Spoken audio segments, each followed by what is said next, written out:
Welcome y'all, it's Wes with DIY Food Plot Pro. Thanks so much for joining us. Today we're going to talk about how do we minimize the effects of droughts on our food plots. A lot of us have dealt with this throughout the last couple of years, really, off and on. In West Kentucky right now, we are severely dry. We are planting fall plots ahead of rain events that disappear when they get here and don't amount to anything. So our seed is just sitting out there in the soil, remaining viable, but yet we are missing all the significant rains. Any rain that we do get is no more than 1/100th of an inch, and basically a little dew. I wanted to go over with you guys how we minimize this drought in food plots, because this is really beginning to be more of a common occurrence. We go from one extreme of way too wet to right into an extremely dry period. I just wanted to go over this with you guys, show you how I've done this, how I do this, and why I'm not really sweating that a lot of my fall plots aren't up yet. You know, in farming, which I'm really familiar with, that's what I do for a living, as well run the whitetail outfitter, we don't plant just one crop. And if we do just plant one crop, we don't plant a certain type of crop that matures at the exact same time, right? So what we do as farmers, we spread this out. We plant multiple crops. We plant multiple different dates as far as maturities. And all that does is spread the risk out a little bit, that a dry spell doesn't hit you just exactly wrong and you don't have anything. Well, as food plotters, we can do the exact same thing to an extent. So on a lot of my farms, almost all of them, I have standing corn, which is the backbone of my food plot program, where I have a spot to do it. There's a few that I don't have a spot to be able to plant standing corn, had to go a different route on those, but most of them I have standing corn. And then, so that's something that I planted in the spring. So if summer drought ruined them, okay, I'm coming in there August to early September, and I'm going to plant my brassicas in there.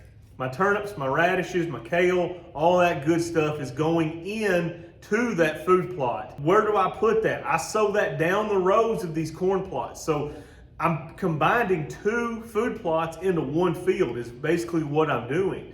So the way I do that is I always plant the entire field of corn, and then I'll go back and I'll pick a weak spot, because the deer are gonna find them a weak spot in there and they're gonna start hitting the corn harder there. You go back and you spray that with Roundup and make sure you get all that stuff killed down, and then simply sow your brassicas in that weak spot. And then you can go up and down the rows some as well. I've got some pictures of that I've done in the past. Works really well.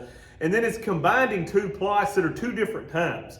So if your corn completely failed on you, it was severely dry all summer long, all of a sudden now, here you are in August or so, you've got a second chance to try this entire field in something completely different. But if your corn didn't, well, then you're just adding two different food sources out there to your food plot, which is awesome. It's all about adding as much food and a much variety of food as you can throughout your food plot. In those cornfields that I've done, almost all of them, I have standing corn, which made good. I had brassicas that have done well. We've got enough rain to get them. Brassicas don't need a ton of rain.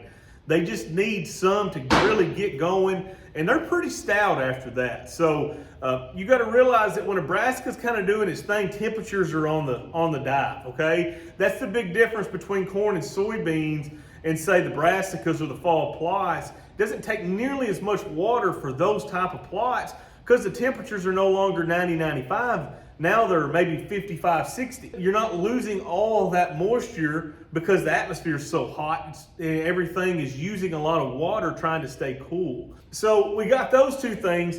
Now we go in the fall, this time of the year, mid to late October. We're trying to time our rain events to add our cereal grains, which are buck forage oats, cereal rye, and winter wheat. We're trying to add those in and amongst that plot as well.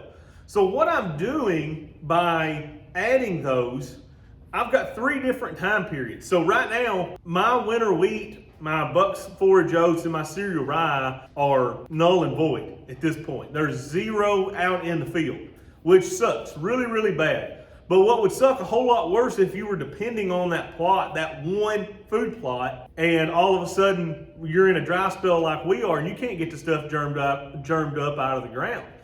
So because I have 2 different food plots already on those plots, I'm not as worried about the cereal grains. Now, I hope they do eventually get a shower and will germ up and add that much more to the plot. But if they don't, I still have quality food plots to hunt. This starts with a plan on your farm in the spring as far as what to plant to minimize this drought or flood, whatever environment that you're in, the risks that are involved in that. So that's what I like to do. It really works well for me. I've had a lot of good luck with it. I'm getting a lot of good deer hitting these green plots right now, whether it's alfalfa or the turnip plots. They are absolutely murdering those plots, which is an awesome thing because the white oak acorns are as thick as anything, but deer are not just eating those. My alfalfa right now is about this tall. It looks like you mow it every single day, but the deer are just absolutely pounding. Every single time I go to that farm and look, morning, evening, midday, there is piles of deer in that field and they are absolutely eating that alfalfa up. So it's really been a good thing. It's really been something that those whitetails are clearly seeking right now. There's always a spell in there. The whitetails run out of green food before their bodies really transition into that late fall, winter type environment. Their diets have completely flip-flopped. Well, that's this time of the year. That's October for us. Deer still want green soybeans. They are still eating them. I have got a plot just down the road from here where I've showed y'all where I planted the lab and soybeans, and they're belly button high. And they are just dark green right now. And every single time you drive by that field, there are piles and piles of deer in that field. And here's the kicker.